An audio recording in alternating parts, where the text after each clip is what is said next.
Okay, let us resume our session.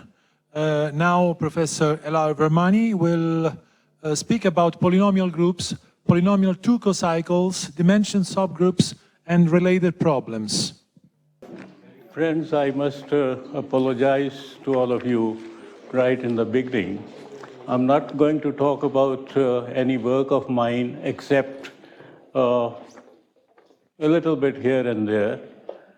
I'm not going to the latest on the problems that I'm going to describe here, because my main mandate has been only to give you the gist of work done by Professor Pasi since 1968 to 1990.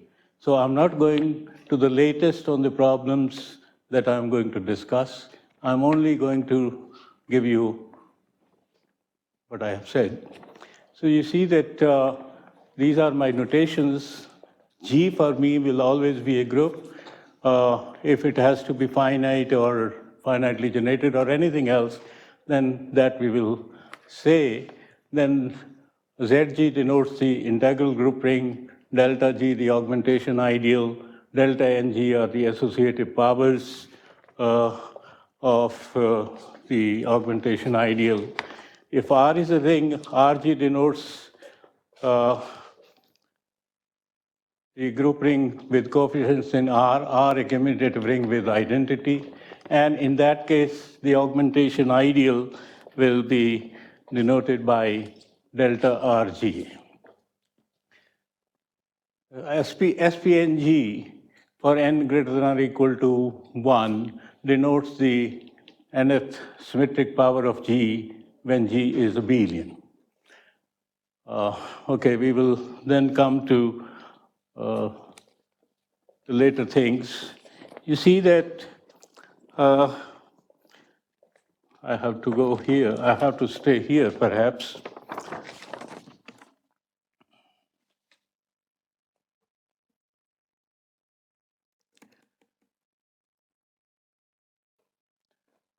For an abelian group a map F from G to A is called a polynomial map of degree less than or equal to n if its linear extension to ZG vanishes on delta n plus 1 G, and n plus 1th associative power of the augmentation ideal.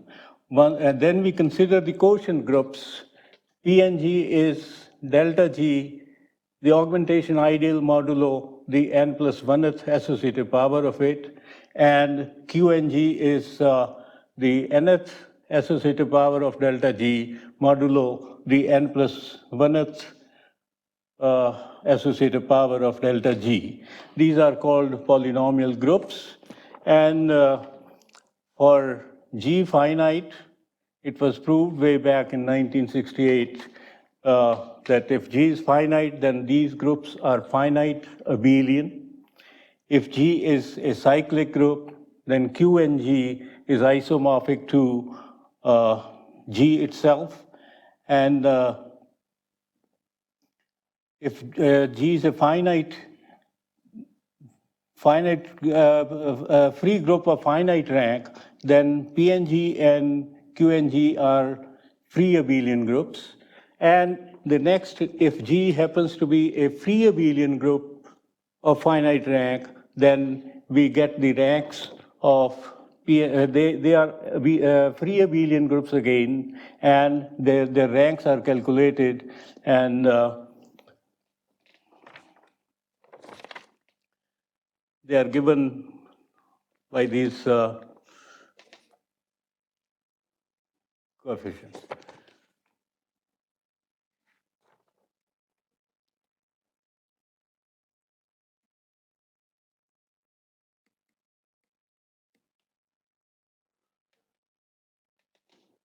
You see that if we denote the subgroups of these with, I'm sorry, I should.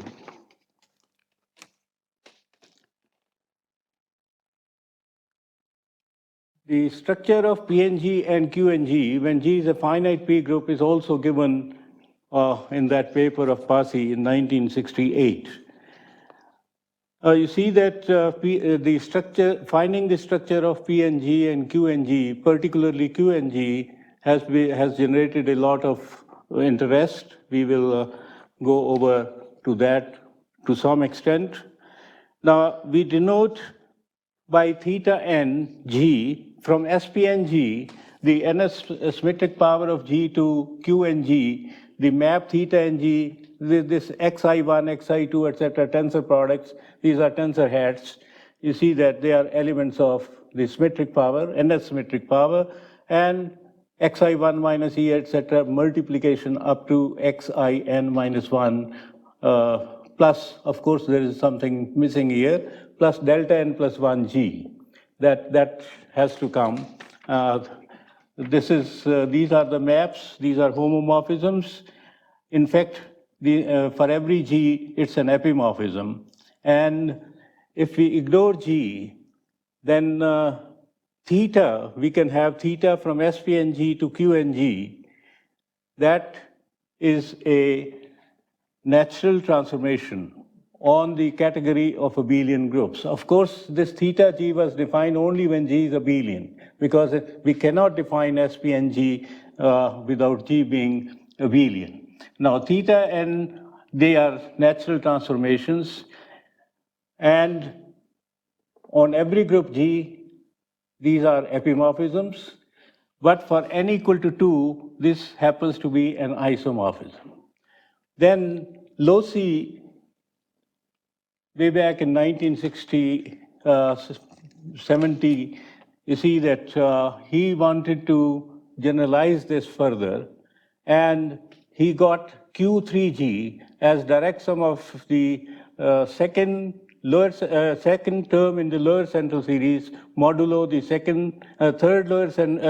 third term in the lower central series of G, direct sum with SP3 G modulo gamma 2 G. Gamma n G denotes the nth term and the lower central series of G, starting with gamma 1 to be equal to G itself. Now, SPNG, let me say, if G happens to be F over R, where F is the free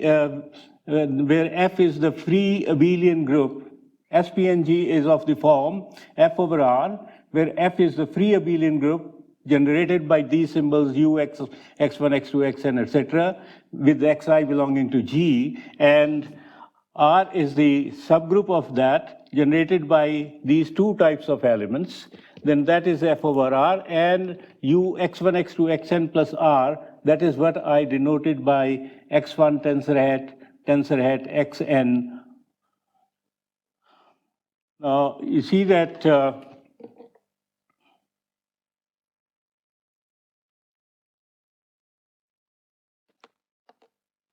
we consider map phi n from G to SPNG, which is given by phi n x equal to x tensor hat, x tensor hat x itself up to n terms, x belonging to G. So this, we proved, is a polynomial map of degree less than or equal to n. And then when extended to ZG, of course, it gives us a homomorphism from QNG to SPNG.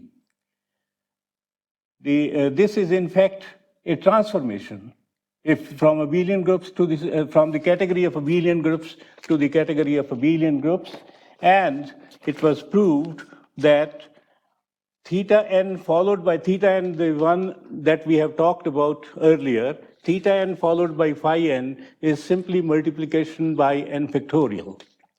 As a consequence of that, it follows that if the group G happens to be n factorial torsion free, then theta ng from SPNG to QNG is an isomorphism.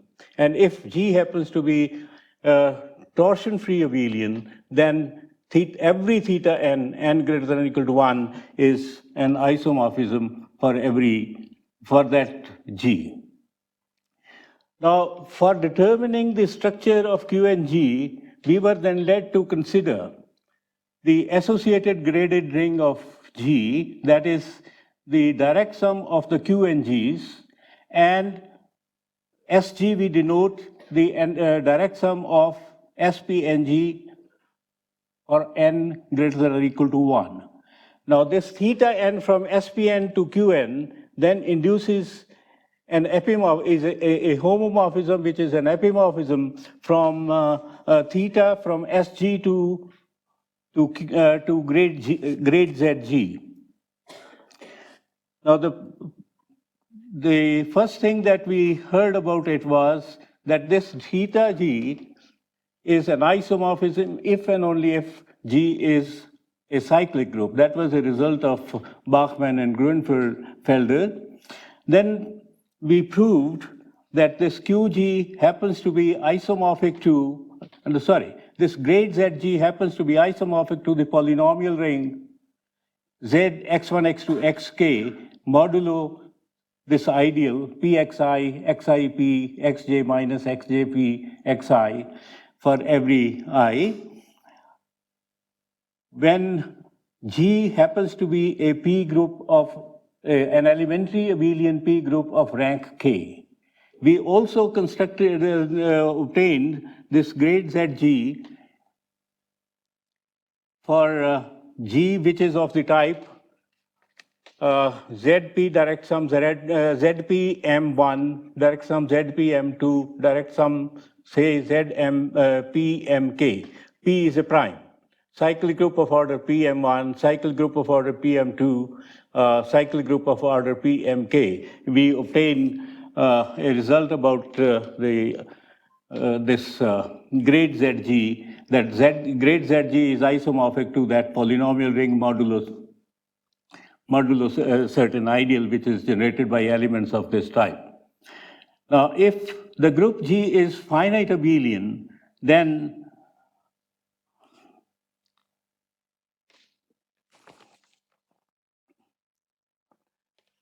SPNG is, okay.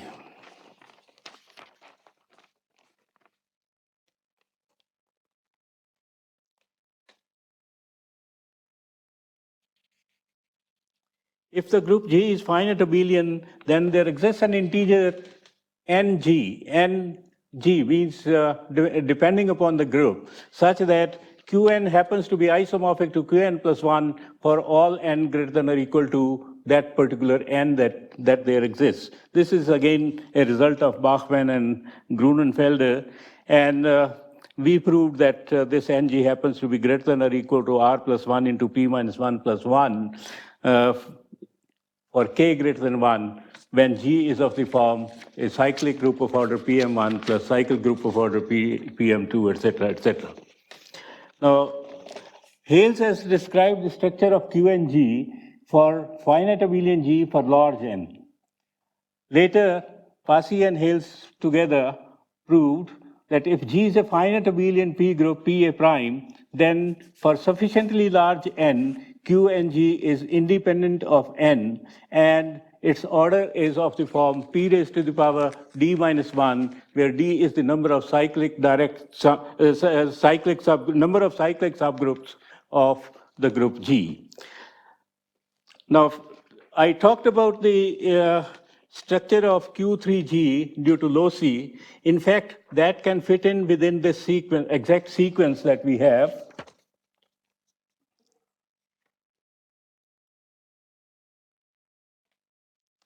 We have that exact sequence 3.1 over there, that in the middle you have Q3G, on the right SP3G modulo G, gamma 2G, and on the left it is gamma 2G over gamma 3G. So the locis result was, so first of all, it was proved by Sandling that this sequence splits if G is finite.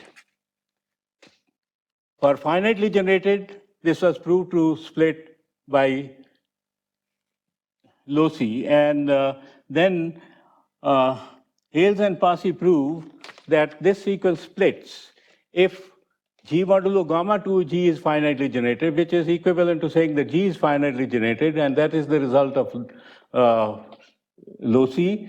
Then, or G modulo gamma 2G is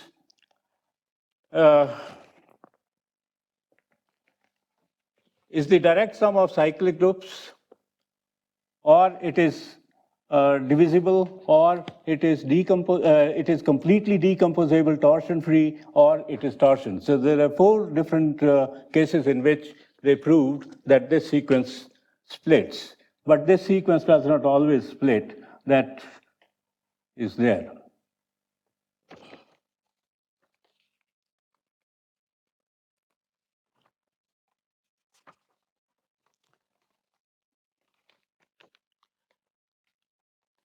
They also considered the problem that when is a nilpotent group of class 2 a circle group of a, you want to say something? Oh, blank.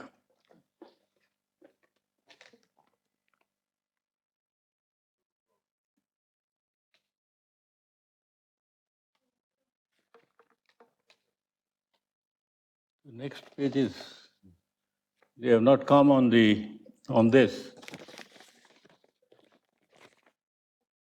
If I go to the next,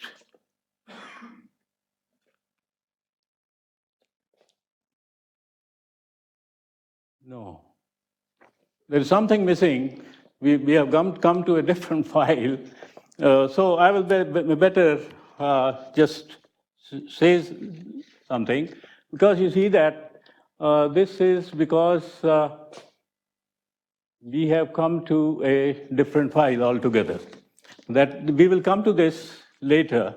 You see that is every nilpotent group of class 2 a circle group of a radical ring of index 3?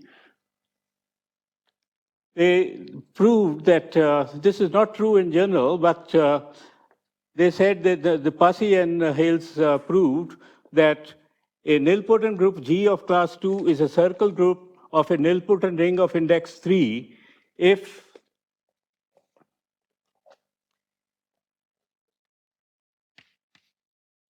a nilpotent group of class 2, G of class 2, is a circle group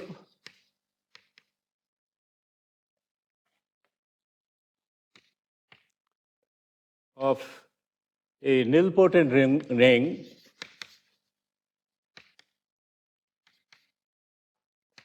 of index 3 if G over gamma 2G is the 4 conditions that we have earlier. The G over gamma 2G is divisible, G over gamma 2G is a direct sum of, is torsion, G modulo gamma 2G is torsion-free and completely decomposable. And so these are it is a direct sum of cyclic groups. In these 4 cases, it was proved that this is, that nilpotent group G of class 2 will be a circle group. Now, this corresponds to a result of Olt and Wetters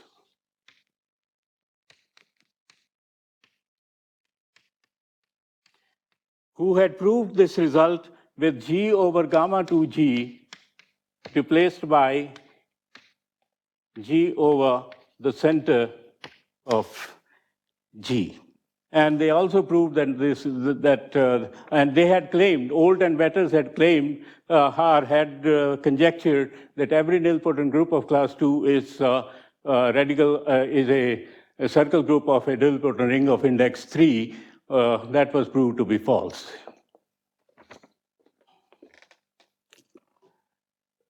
Now, next we come to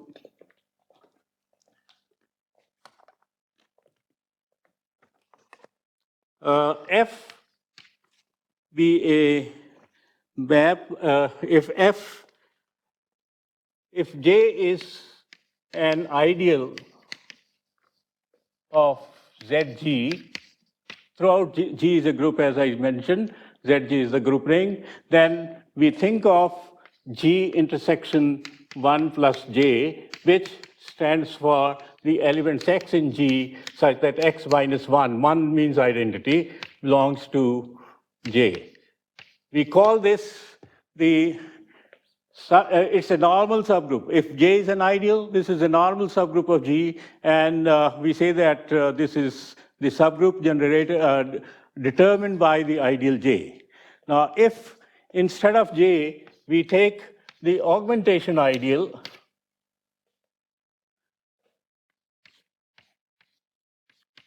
then this group, not delta, so nth power of the augmentation ideal, then we call it the nth integral dimension subgroup of G, and we denote it by dNG.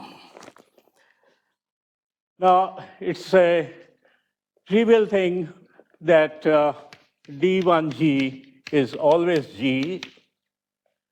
A simple induction on N then shows that the nth power of the lower Randall series is always contained in the nth integral dimension subgroup.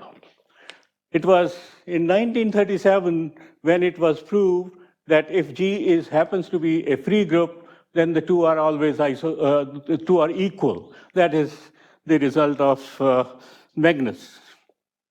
And that was 1937, that for free groups, the two are equal always.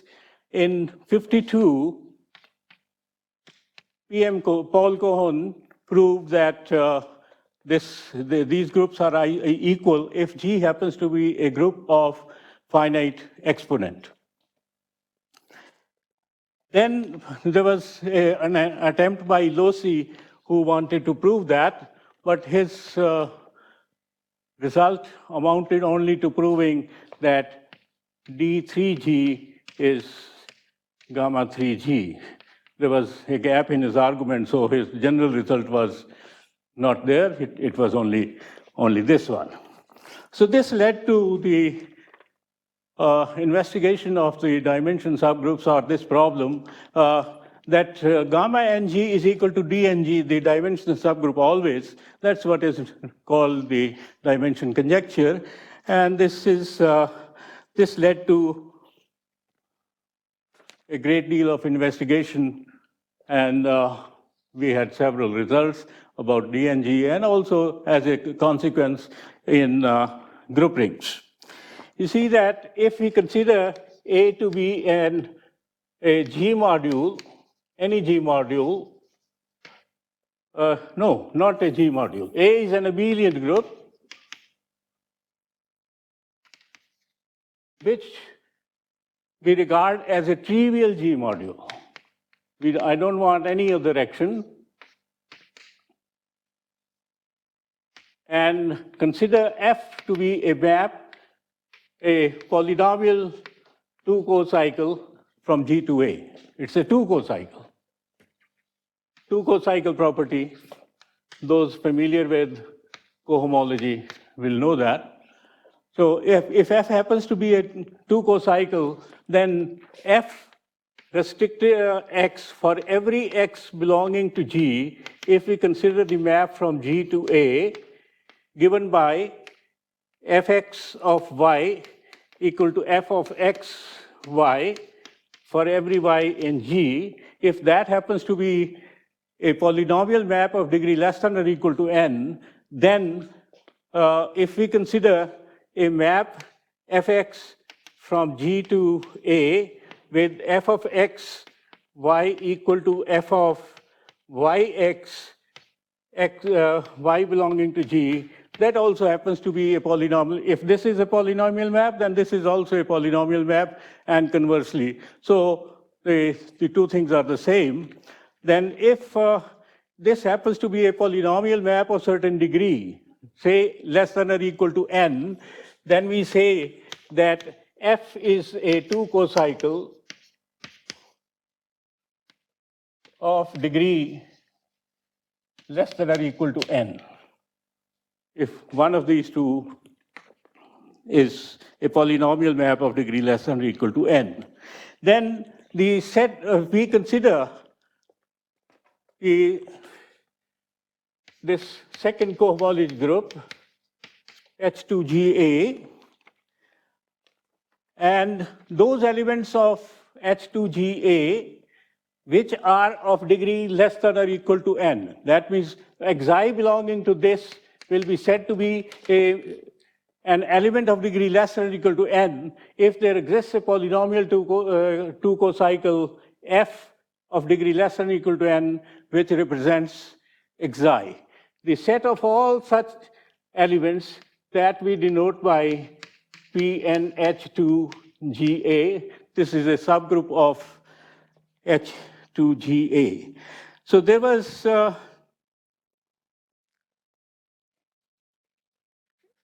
relationship between the dimension subgroup and the study of the Schur's multiplicator. Now, the first thing that was proved was that if the dimension conjecture is false, there exists a finite P group for which it fails. And that was the result referred to as that of Higman, not published, but result of Higman. So that was the first thing, that if the dimension conjecture fails, there is a finite P group for which it fails. Now, Passy proves the equivalence of this dimension conjecture is equivalent to the following property. If G is a finite P group,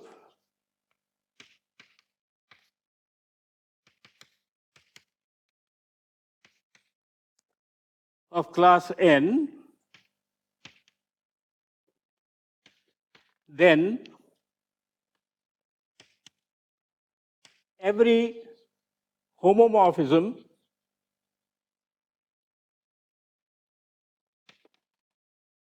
from gamma ng, because gamma n plus 1 will be identity, to T. Now, T for me always will denote Q by Z, Q modulo Z. The rationals modulo 1 regarded always as a trivial G module.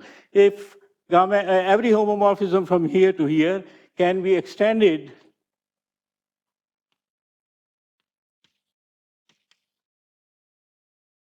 to a polynomial map of degree less than or equal to n. If for a finite P group G, every finite P group G, which is of class n, a homomorphism from gamma n to T can be extended to a polynomial map of degree less than or equal to n. So this dimension conjecture and this statement, they were equivalent.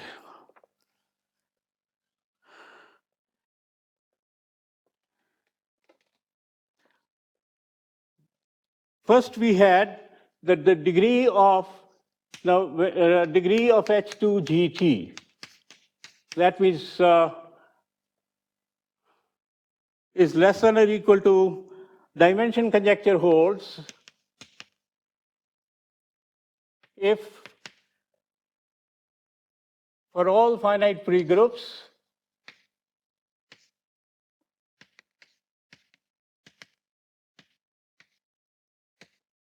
degree of this is less than or equal to class of G. Degree means that the elements which are of degree less than the elements. If this happens, the dimension conjecture is equivalent to that. So this led to the connection between dimension conjecture and the study of the multiplicator. And Passy first of all proved that if G is finitely generated, abelian, then degree of H2GT is less than or equal to 1. And using this result, he proved the result of loci that I mentioned somewhere here, that D3 is equal to gamma 3. Yeah. He proved that if for an abelian group G, if for an abelian group G, for every abelian group G, the degree of finitely generated abelian group G, degree of this is less than or equal to 1, and used that to prove that D3 is equal to gamma 3. A little while later, I will come to the position to say that, we can forget about this finite generation from here. For every abelian group, the degree of H2GT is less than or equal to 1. So that I will not mention later, so I'm saying here. Now the point is, when is Pn H2GT equal to H2GT if G happens to be a nilpotent group of class N?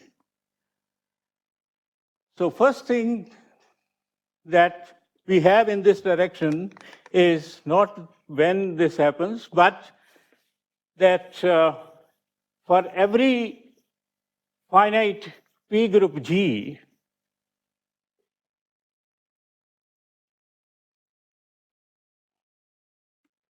maybe I may come back to some of this, but anyway. For every finite P group G, there exists an N such that Pn(H2) is equal to H2. GT is understood. But this N, if it always happens to be less than or equal to the class of G, fine. That's what we wanted, but it will not happen. If G is free nilpotent,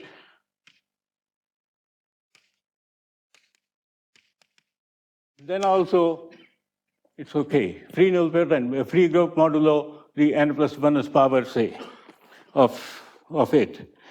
If G happens to be a 2 group of class 2, of class not equal to 2, then P2H2 is H2. And if G modulo gamma 2 G is direct sum of two cyclic groups, or every direct sum in, or its every direct sum in is of order less than or equal to 4, then also we have P2 H2 equal to H2. The main result that he proved, and which led to many people to investigate this further,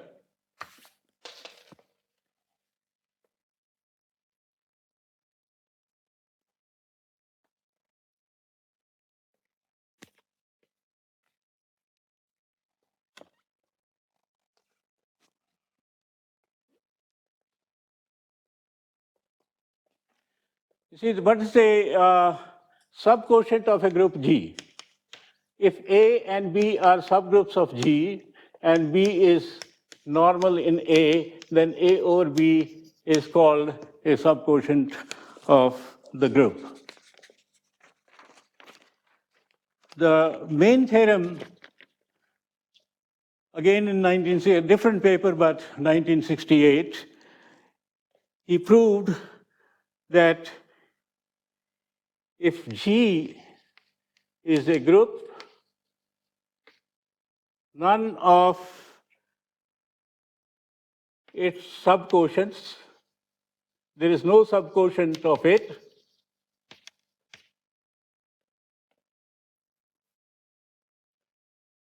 is a two group of class 3, then D4, of course, G is equal to gamma 4G.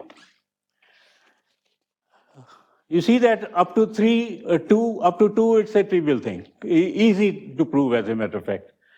For 3, it was low C. He had an alternative proof, but this was the first next thing, that if the group G has no subquotient, which is a two group of class 3, then D4 is equal to gamma 4. And the other was, if G is a group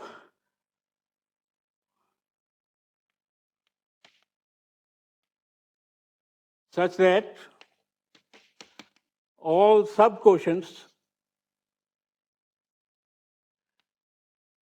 here we had no subquotient. Now, if all its subquotients which are of class 3, if they have order less than or equal to 64, if every subquotient of G which is of class 3 has order less than or equal to 64, then also the two are equal. So as a matter of fact, this then led people to consider, this gave a clue that if the dimension conjecture has to be false, then where to look for a possible counterexample. And it was in 1972, E. Rips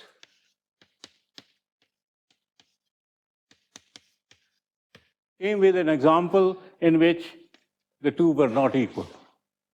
So that settled the thing that the dimension conjecture is not true in general. But then people started looking at what kind of groups have the dimension property and what kind of groups do not have dimension property. Rips was the first one to give an example. Then more examples were given by Tahara and Gupta, Narayan Gupta. You see that in order to consider the equivalence of the property P that I had mentioned somewhere here, that every homomorphism F from gamma n can be extended to a polynomial, dimension conjecture is equivalent to this property. To examine that, we were led to consider, in fact, not we, but he was led to consider what are called induced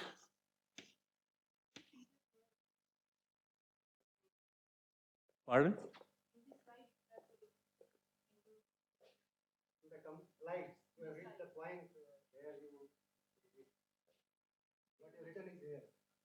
From here onwards. Okay. All right. So we are led to consider what are called the induced central extensions. A central extension 0 to T to M, that will be called an induced central extension if there exists a central extension 0 to gamma n plus 1L to L to G to 1, and a homomorphism from L to M, which makes this diagram commutative, this being the restriction of beta to the subgroup.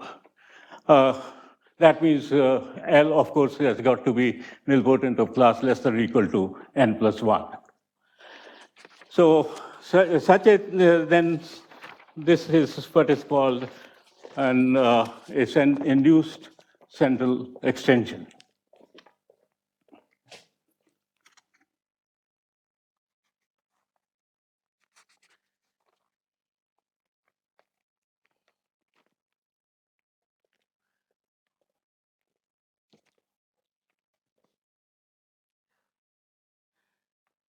I mentioned that dimension conjecture is equivalent to that property P. In fact, the dimension conjecture is equivalent to a property regarding the induced central extensions. The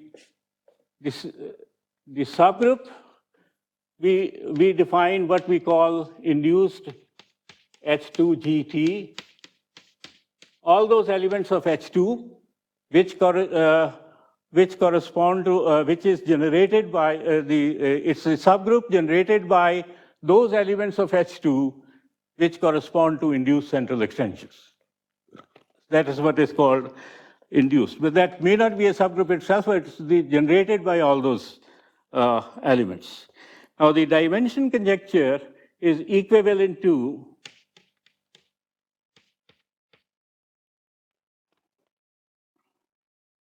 for all finite P groups,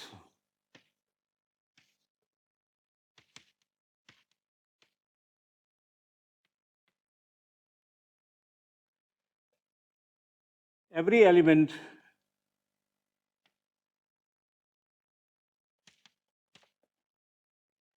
of ind H2 is of degree, it's a finite P group, so nilpotent is of degree less than or equal to the class of G. So from the earlier statement, we come to the induced central extensions. He considered necessary conditions for a central extension to be an induced central extension. The first in this direction being that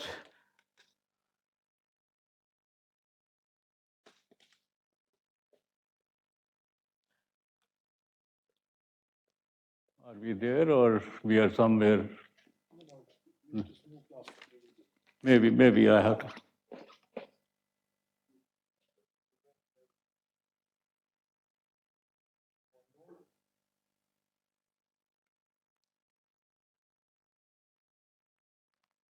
No, I will rely on my notes anyway. You see that if you have a central extension,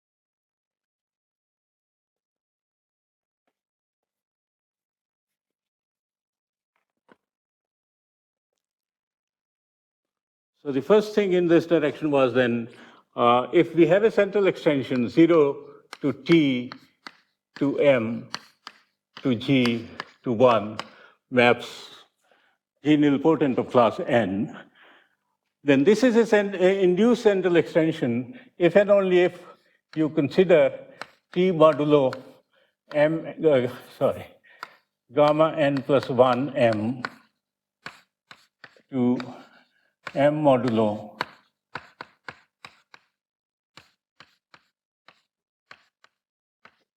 gamma n plus 1, because G is nilpotent of class n, gamma n plus 1 m will be contained in that. So this is an induced central extension if and only if this one is an induced central extension. Then we also studied, he also studied when is every extension of H2 an induced central extension. If G happens to be nilpotent, of course, when we talk of induced central extensions, we are talking of G nilpotent. Now, if G is nilpotent of class n, then ind H2 GT is equal to H2 GT. That means every central extension is an induced central extension if and only if the inflation homomorphism from H2 G modulo gamma ng to H2 GT is 0. And so this led us to consider this inflation homomorphism to be 0.